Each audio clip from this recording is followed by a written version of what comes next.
There's a row brewing between the US Basketball Association and China, and it's just showing how business and geopolitical tensions can get wrapped up during these times of tension. But let's just take a step back and figure out how this all began, because it began with a tweet. This tweet by a manager of a team in the NBA, the Houston Rockets. And the tweet said, "Fight for freedom, stand with Hong Kong."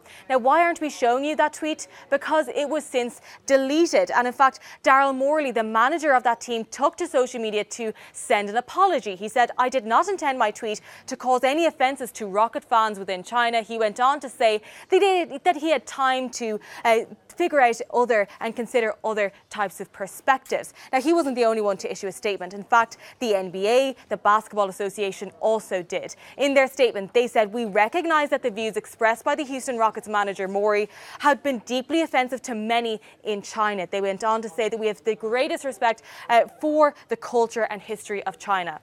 But it was this statement that sparked quite a lot of backlash, and it was bipartisan backlash, both from the Democrats and the Republicans. We saw the likes of Ted Cruz coming onto social media, Republicans saying, now, in pursuit of big cash, the NBA is shamefully retreating. We also saw Beto O'Rourke, he's a Democrat, coming out onto social media saying the only thing the NBA should be apologising for is their blatant prioritisation of profits over human rights.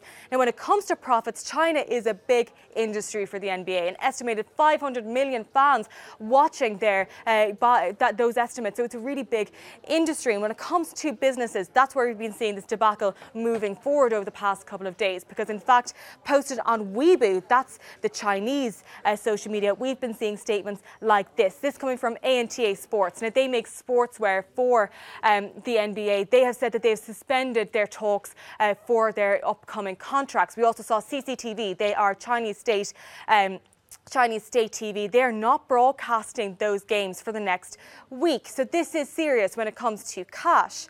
But how have the media in China been covering this? Well, we're just going to take a look now at Global Times and China Daily. China Daily is a Chinese state broadcaster. They took to social media to say true freedom of speech must be respected, but that does not mean public figures. The general manager of the Houston Rockets, he has nearly 200,000 followers. He said he shouldn't air irresponsible or uninformed views. That came after Adam Silver, the NBA commissioner, had defended the right to freedom of speech. But what about the New York Times? Their title of an opinion piece says the world's wokest sports league bows to China. So certainly this is bound to continue over the next couple of days.